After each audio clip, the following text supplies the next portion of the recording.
TF2 was released in 2007, that's almost 18 years ago. And while the golden age of Valve TF2 is clearly over, there's still a bright future that could exist due to its recent released SDK with the TF2 assets. And while I cannot wait to see what the future holds for this game, this is also a perfect time to look back and return to some forgotten items. Mr. Dispenser!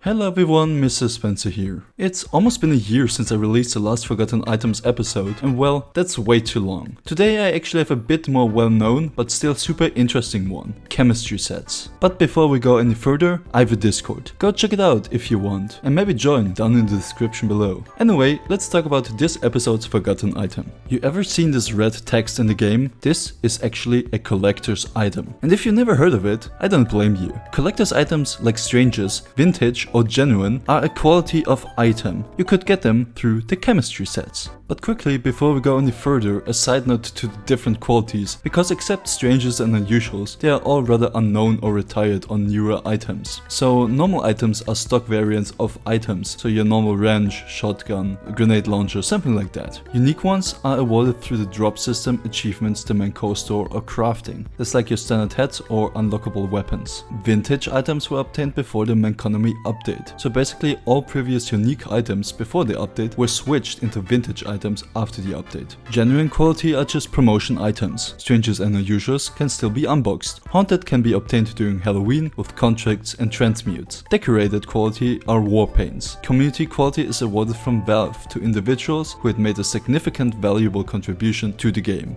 Self-made are items that one person made in the workshop and was added to the game by Valve. Valve quality are from TF2 developers and mostly have some crazy or unbeatable stats just to mess with the players and make the devs feel like gods. And at last, there are collectors, which we talk about now. So there you have it, that's all the qualities that are in TF2. Back to the chemistry sets. Chemistry sets were the only way of getting collectors. Introduced in August 2013, the chemistry set had 3 different waves with weapons and hats that could be turned into a collector's item. And unlike other tool items nowadays, they were not obtained as extra loot in unboxings or buyable in the main co-store. The main way of getting chemistry sets was a simple drop in the game. Like, just think of cases nowadays, they just drop for you. Only the 2013 festive weapon chemistry sets could be rarely found as an extra loot in the naughty winter crate in 2013. But those boxes are uncrateable anyway, so it doesn't really matter anymore. So you mainly got them through the drop system. But what did they even do?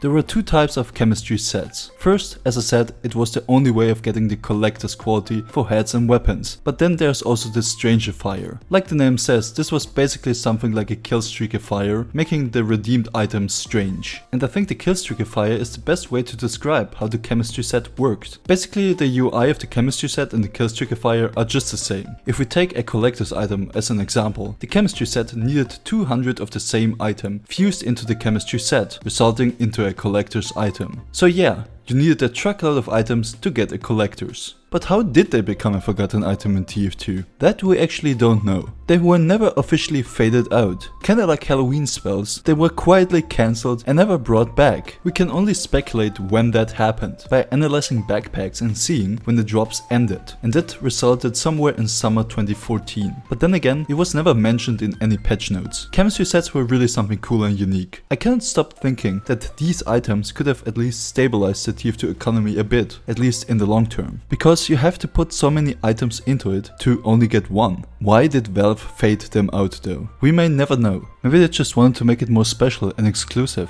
Nowadays, chemistry sets, for the most part, are very expensive. Same as with the collector's items themselves. I, for example, only have one chemistry set for the Professor Specs in my backpack, and that's probably the cheapest to get. And it's also just a Strangifier and not a collector's. So yeah, in the end, I guess with these prices, it's no wonder why they became a forgotten item. Thanks for watching. While this tool item may not have been the craziest story, it's still a fan favorite, or at least one of my favorites. It's a part of history you can sometimes see in TF2 on some veterans. Hope you enjoyed the video. I would love to see you in another video, or on my Discord. Also, I wish you a wonderful day. The last thing to say now is, Mr. Spencer out.